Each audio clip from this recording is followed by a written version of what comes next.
Tell me if the following setup sounds familiar to you. You've tuned a PA system, you're super happy with the way it's sounding, you got some reference tracks through it, and you think, man, this is great. Let's see what some dialogue or a handheld sounds through it. So you get your A2 to hop on stage, or maybe your pastor to check their mic, and they get up there, you gain them up to -18 or 0 VU, you put the fader at unity, and wham, it is screaming. And you turn the gain down, you think like, well, shoot, this is in the dirt, but my fader's okay, but do I need to bring the fader down because I need to get gain structure right? What about my master bus? Is the band going to be loud enough? All these questions are tough to answer because there's so many places that we can adjust levels. Should we have the actual source or someone play softer? Should we switch out microphones that are less sensitive? But wait a minute, I need a preamp to get everything to the same level anyway.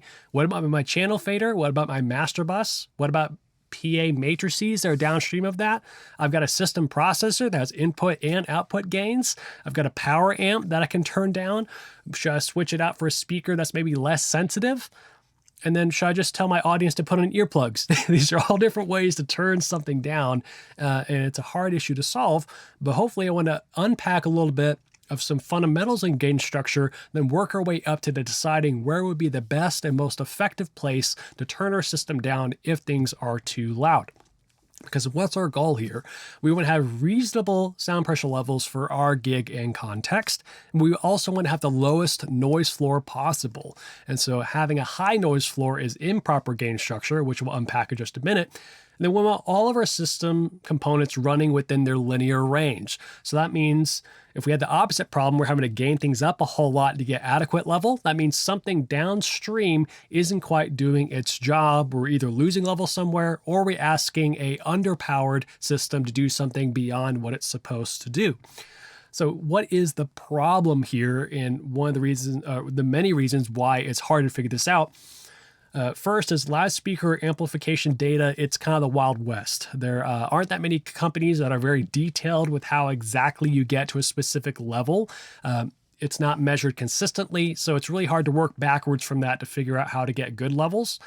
Also, system topology changes gig to gig. You might be on a Meyer system one day, a D&B the next. You might have a system processor one gig, just on matrices the next. So we need to have a consistent workflow depending on whatever situation we're in.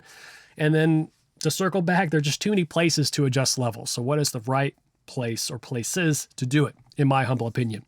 This can get kind of technical, talking about dBu and everything. I'm going to try and keep it a party, keep it fun and accessible, while also being true and not making my electrical engineering friends mad. So please fact check me if I'm getting something wrong, but going to try and make this accessible for you. Okay, so let's jump in with some fundamentals of just signals and gain structure, and we'll work towards how this functions within a PA system. So we have our little box right here of our signal moving through time, and then we have the maximum values of positive and negative voltages. Plus 22 is a pretty common max, plus 22 dBu. So this would be the maximum of the voltage rails in a system. So right here, I've got my trusty EPM8 console, and it's manual. It says the headroom it has, or the max signal it can get throughout its entire system, is plus 22. You've probably heard of plus 4 dBu as pro nominal level versus consumer gear might be at minus 10. So plus 4 is where if we were to gain up our system by putting in a signal, turning up a preamp to where basically the green lights turn to yellow, or we get to -18 on a digital desk, or 0 VU, that's the equivalent of plus 4 dBu. Okay, so it's our maximum or nominal. Then obviously our minimum is just no voltage at all, or DC. So we also have noise in our system. So every component in our system has self noise, but we run into issues if we get very low or weak signal very early on in our chain, and the later stuff is having to gain up a whole lot and therefore bring up the noise floor in the whole system. So we want a high signal to noise ratio. So if it's low, that means our signal is very close to the noise. And when we gain that up, we get a hiss or hum or any one of those fun adjectives for what's happening on. So we don't want that. But if we swing the opposite direction, we don't want to clip our signal as well. So this is providing more level internally than what our gear can handle, or maybe we have like a monster kick drum coming into a preamp and its signal is just way too hot for it to even handle. So again, our nominal or average levels can hang out at +4, and we have a maximum of +22. So if we subtract those from each other, we end up with 18 dB of headroom between what would be like our average signal and our max, which is called our crest factor.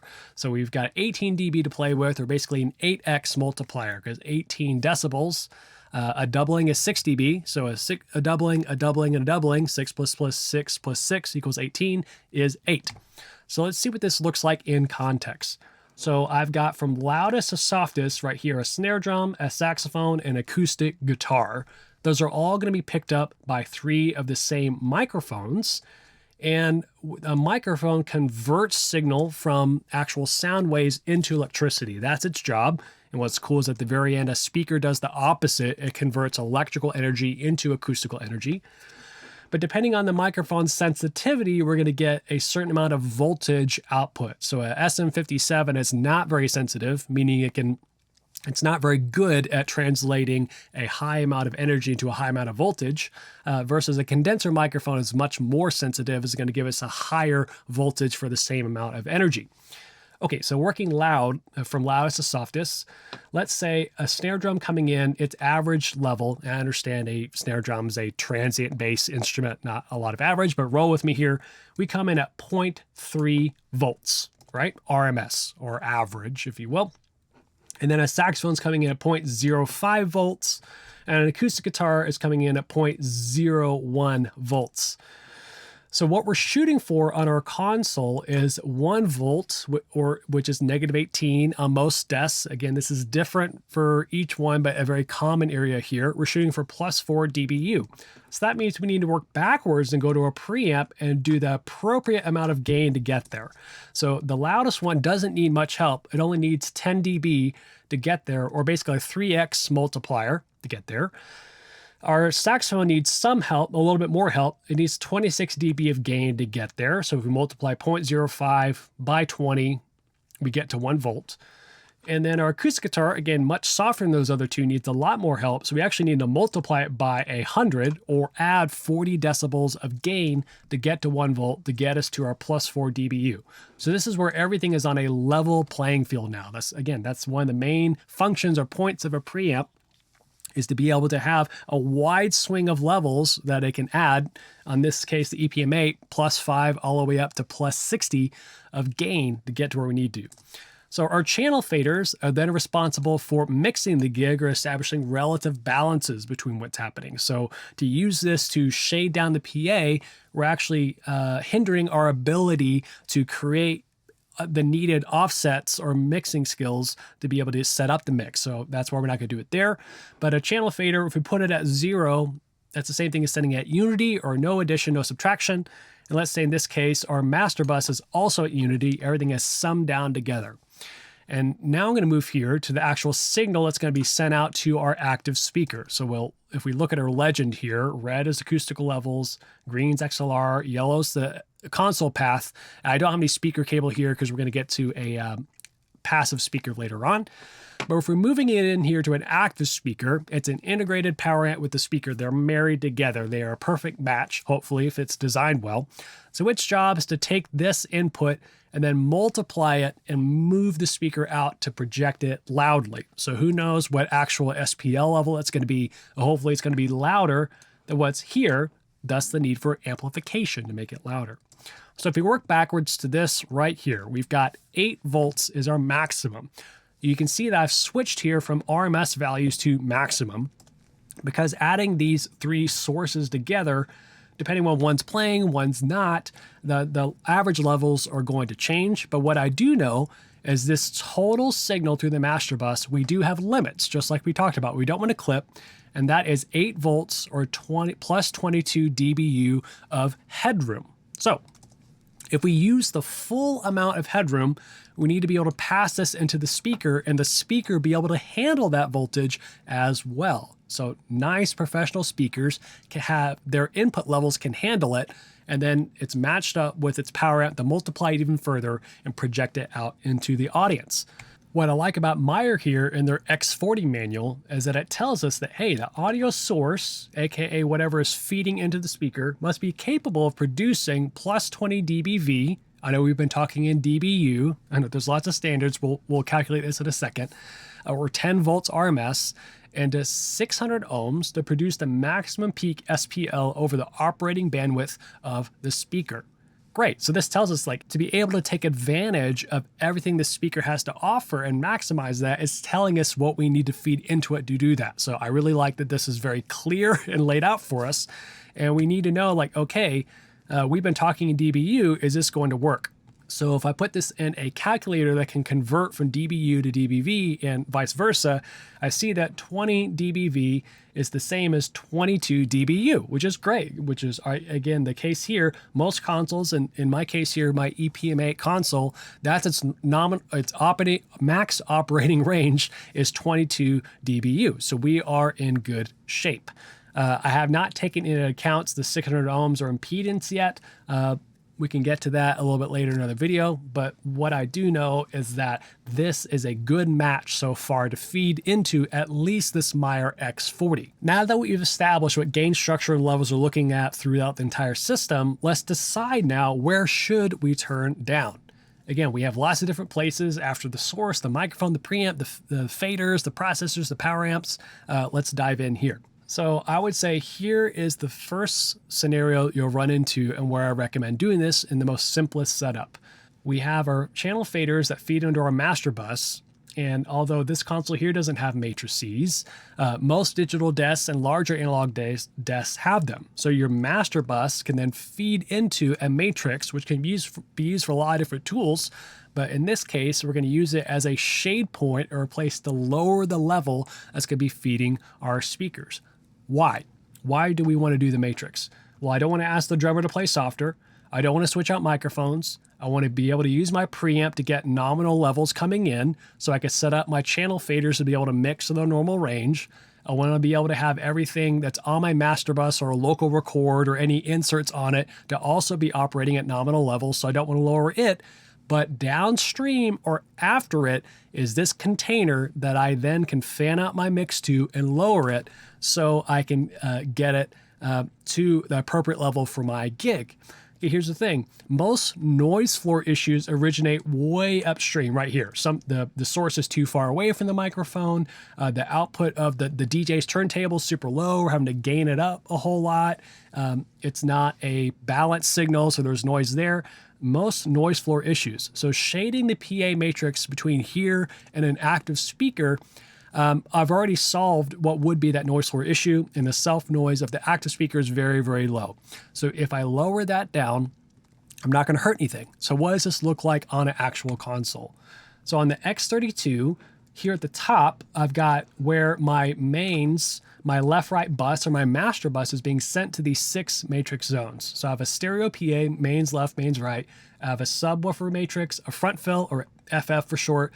I have a delay ring, I have a lobby feed. So I'm now sending this at unity to my mains left and right. And I'm sending them at -3 to each of these mono zones. This is a stereo zone and then mono zones right here.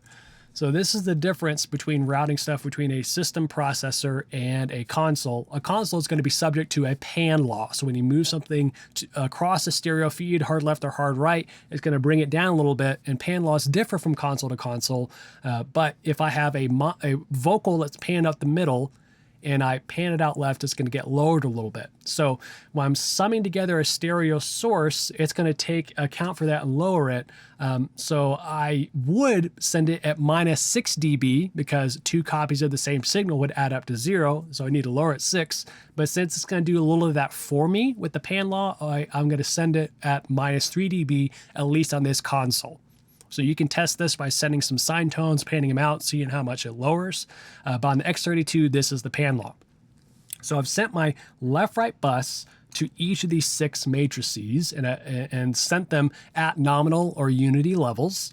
And then I've used the faders here to then lower the level for that appropriate zone to get it to match the tuning that I want. So if you're not using a system processor, this is how I would fan things out. You could also do the reverse. and I've found myself doing this more. You could have your faders live all at unity, then adjust the send levels of the left right to each of these to appropriate levels. So it might be at -6, -24, whatever it is. And then I can trust that if I put all my PA matrices at 0, it's going to be at the right level. So if I accidentally bump it or need to mute it or bring it up from somewhere, I kind of know how far I've gone from those relative positions. So both have their strengths. Some folks don't like the hidden gain of being able to bring this down and see that unity. Others want to be able to see it all just in one place. So it's honestly up to you. Either place is viable, but I think that would be the most common scenario, is to adjust it there. If you're working on a console that does not have matrices, go ahead and shade it down at your master bus, and that's just where you're going to have to do it.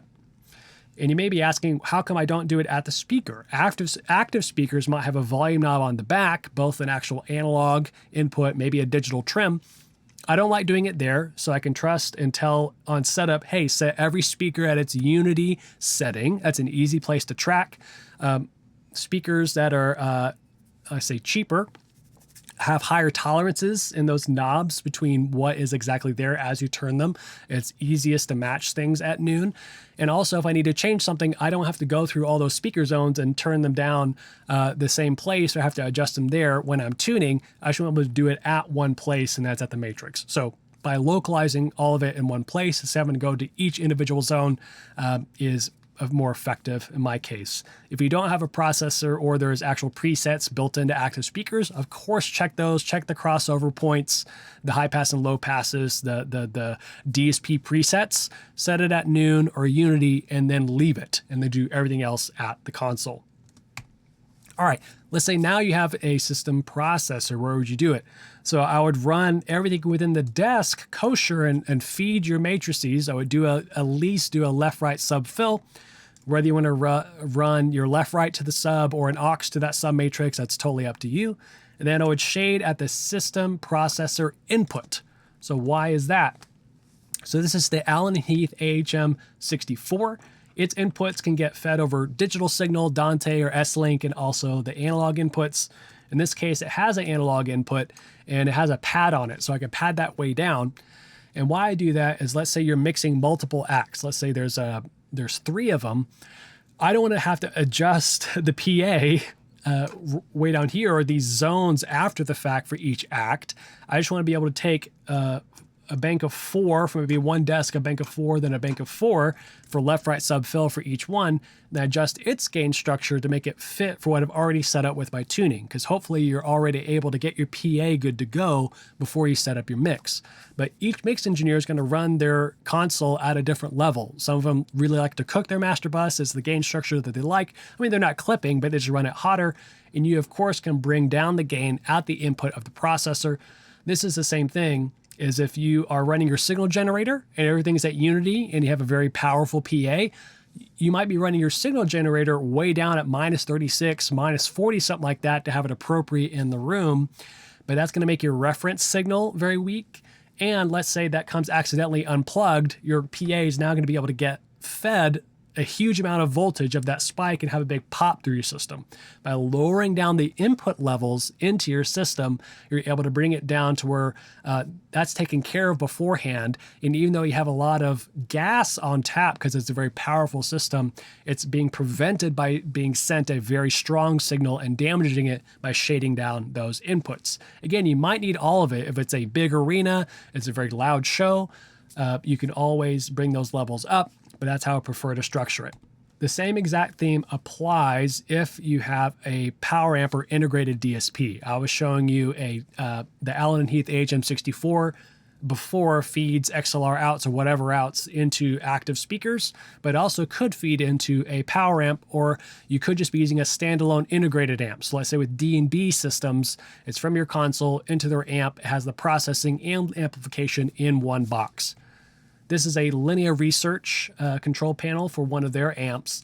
And right here, they call it their DSP inputs. And I've shaded down the gain on the inputs level all the same amount. And then each of the respective outputs, I can then use to adjust whatever zone they are feeding. So again, I would do it at the inputs, shade that down, and then you do the relative tuning and levels on the outputs. Okay, here's a recap. Don't sub-optimize upstream gain structure to lessen overall level in the room. There's lots of things that are happening besides your PA, how the console wants to work, where there's nominal settings for records. We don't want to hose that just to lower levels. So wait until it's either your master bus if you don't have matrices, your matrices if you don't have a system processor, or the system processor inputs if you have that.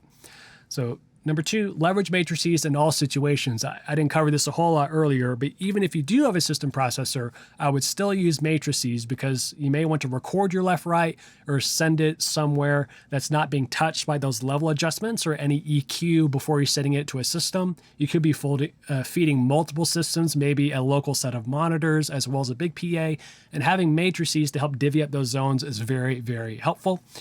And then at the end, choose to shade on the matrices or the processor input is the TLDR version of this.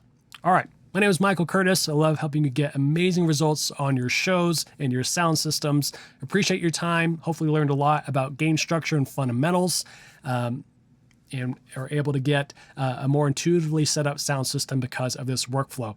I would love for you to let me know below how you have been working and managing that problem and any other solutions I haven't come up with, or if this was helpful to you in moving forward with your gigs.